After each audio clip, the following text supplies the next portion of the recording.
ایک حدیث میں یہ بھی آتا ہے کہ نبی علیہ الصلوۃ والسلام نے بلا ضرورت سمندری سفر کرنے سے منع کیا ہے. بغیر کسی وجہ، بغیر کسی ضرورت کے سمندری سفر کرنے سے اللہ کے نبی علیہ الصلوۃ والسلام نے منع فرمایا ہے. جس کا کوئی مقصد نہ ہو اور کوئی ضرورت نہ ہو، ایسے پانی کے اندر سفر کرنا یہ منع ہے. لا تلقوا بأیدیکم الی التہلکہ، اپنے آپ کو جان بوجھ کر ہلاکت میں نہیں ڈالنا چاہیے. اپنے آپ کو ایسے کاموں کے اندر نہیں ڈالنا چاہیے جن کے اندر سامنے انسان کو خطرات اور موت نظر آتی ہو. تو فرمایا کہ جو شخص سمندر کے اندر سفر کرتا ہے، بحری سفر کرتا ہے، اور اس سفر کرنے کی وجہ سے اس کا سر چکراتا ہے، چکر آنے لگتے ہیں اس بندے کو، اور جس کی وجہ سے کیا آ جاتی ہے، الٹی آ جاتی ہے، اور وہ الٹی اس کی موت کا سبب بن گئی. اللہ کے نبی علیہ الصلوۃ والسلام نے فرمایا للمائد اجر شہید، ایسا شخص جو سمندر کے اندر سفر کرنے کی وجہ سے، سر چکرانے سے، طبیعت کے بگڑنے کی وجہ سے، کیا آنے کی وجہ سے دنیا سے چلا گیا، فرمایا اس کے لیے اجر شہید، شہید کا اجر اس بندے کو ملے گا. بلکہ ایک حدیث میں اللہ کے نبی علیہ السلام نے یہ فرمایا البائد فی البحر الذی یصیبہ القیء لہ اجر شہید والغارق لہ اجر شہیدین. فرمایا جو شخص سمندری سفر کر رہا ہے، بحری سفر کر رہا ہے، اور اس سفر کی وجہ سے اس کا سر چکرانے لگتا ہے، قے آ جاتی ہے اس کے لیے، اور وہ قے اس کی موت کا سبب بن جاتی ہے، فرمایا اس کے لیے ایک شہید کا اجر ہے. اور جو شخص سمندری سفر کرتے ہوئے ڈوب کر فوت ہو گیا والغارق لہ اجر شہیدین، فرمایا اس کے لیے 2 شہیدوں کا اجر ملے گا جو بندہ سمندری سفر کے اندر ڈوب کر فوت ہو گیا. یہ بھی ایک اچھی موت ہے اور انسان کے لیے حسن خاتمہ کی علامت ہے. ایسی موت کی خواہش کرنی نہیں چاہیے کیونکہ یہ ایک حادثاتی موت ہوتی ہے، اچانک موت آتی ہے.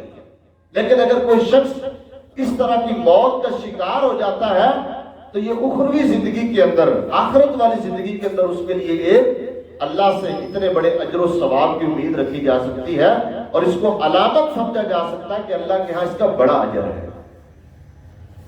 مگر جو اچانک موت آتی ہے، بعض دفعہ انسان کو موقع ہی نہیں ملتا، توبہ کا موقع نہیں ملتا، اپنے گناہوں کی معافی کا موقع نہیں ملتا. ایسی موت کی خواہش کرنی نہیں چاہیے. یہ بھی ایک علامت ہے. اسی طرح چھوٹی چھوٹی چیزیں ہیں ہمارے ہاں، ہم ان کے اوپر غور و فکر نہیں کرتے، لیکن اللہ کے ہاں یہ بہت بڑی چیزیں ہیں. نبی علیہ الصلوۃ والسلام نے فرمایا گلے کے اندر پانی اٹکنے کی وجہ سے جو موت واقع ہو جاتی ہے یہ بھی شہادت کی موت ہے. آپ علیہ الصلوۃ والسلام نے فرمایا والشریک شہید. بعض دفعہ انسان پانی پیتا ہے، اس کو گلے کے اندر پانی اٹک جاتا ہے، جس کو ہم اپنی زبان میں اوتھرو کہہ دیتے ہیں، وہ آ جاتا ہے اور اس وجہ سے انسان کی موت واقع ہو جاتی ہے. اللہ کے نبی علیہ السلام نے فرمایا شہید، یہ بھی شہید ہے. اللہ نے اس بندے کو بھی شہادت والے مرتبے پر فائز کرنا ہے انشاءاللہ، بشرطے کہ وہ انسان دنیا کے اندر صحیح عقیدے پر رہا، آخر زندگی تک صحیح عقیدے پر رہا، اور قرآن و سنت کی پابندی کرتا رہا، نماز روزے کی پابندی کرتا رہا. باقی جو اس کے چھوٹے موٹے گناہ ہیں، یہ دیگر اس کی غلطیاں، اللہ تعالیٰ اس موت کی وجہ سے وہ بھی معاف کر دے گا، اور اس کو خاص ایک مرتبہ دے گا شہداء والا، جو بندہ اس طرح فوت ہو گیا. اسی طرح ایک حدیث میں یہ بھی آتا ہے، نبی علیہ الصلوۃ والسلام نے فرمایا جو بندہ پہاڑ کی چوٹی سے نیچے گر کر فوت ہو جائے وہ بھی شہید ہے. اس کا تذکرہ میں نے پچھلے خطبہ میں کر دیا تھا. اسی طرح بعض دفعہ انسان کو جانور لقمہ بنا لیتے ہیں، نگل جاتے ہیں، اس کو درندے پھاڑ دیتے ہیں، چیر دیتے ہیں، جس وجہ سے انسان کی موت واقع ہو جاتی ہے. آپ نے فرمایا انما یتردد من رؤوس الجبال وتأكله السباع ويغرق في البحر لشہید عند اللہ. آپ نے فرمایا پہاڑ کی چوٹی سے نیچے گرنے والا اور پانی کے اندر ڈوب کر فوت ہونے والا وتأكله السباع، اور جس کو درندے کھا جائیں، فرمایا لہو اجر شہید، اس کے لیے اللہ نے شہید کا اجر تیار کیا، لشہید عند اللہ، اللہ کے ہاں یہ بھی شہید شمار کیا جاتا ہے۔ یہ بھی اس کی زندگی کے اختتام جو ہوا ہے، یہ بھی حسن خاتمہ کی ایک علامت ہے، اور اللہ کے ہاں بہت بڑے اجر کی امید ہے۔ اسی طرح اللہ کے نبی علیہ الصلوۃ والسلام نے یہ بھی فرمایا کہ جو بندہ ظالم حکمران کے سامنے کلمہ حق بلند کرتا ہے اور اس وجہ سے اس کو موت کے گھاٹ اتار دیا جاتا ہے یا مار دیا جاتا ہے، یہ بھی اللہ کے ہاں شہید ہی شمار ہوگا۔ حضرت حمزہ رضی اللہ تعالی عنہ کو اللہ کے نبی علیہ الصلوۃ والسلام نے سید الشہداء قرار دیا ہے۔ فرمایا سید الشہداء حمزہ بن عبد المطلب، تمام شہداء کا سردار حضرت حمزہ بن عبد المطلب رضی اللہ تعالی عنہ ہیں۔ نبی علیہ الصلوۃ والسلام کے چچا تھے۔ غزوہ احد کے اندر ان کو بڑی بے دردی سے شہید کر دیا گیا، ان کی لاش کا مسئلہ کیا گیا، ان کے جسم کا، بدن کا، اور ان کا جو ہے نا اعضاء کو کاٹا گیا۔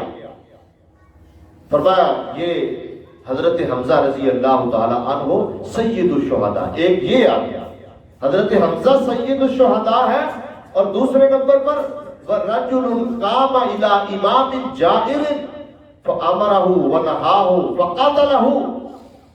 فرمایا ایک وہ بندہ ہے جو ظالم حکمران کے سامنے کلمہ حق بلند کرتا ہے، حق بات کرتا ہے، اور اس کو برائی سے روکنے کی تلقین کرتا ہے، نیکی کا حکم دیتا ہے بادشاہ کو، حاکم وقت کو، اور وہ بندہ اس کو قتل کر دیتا ہے۔ فرمایا یہ بھی سید الشہداء ہے۔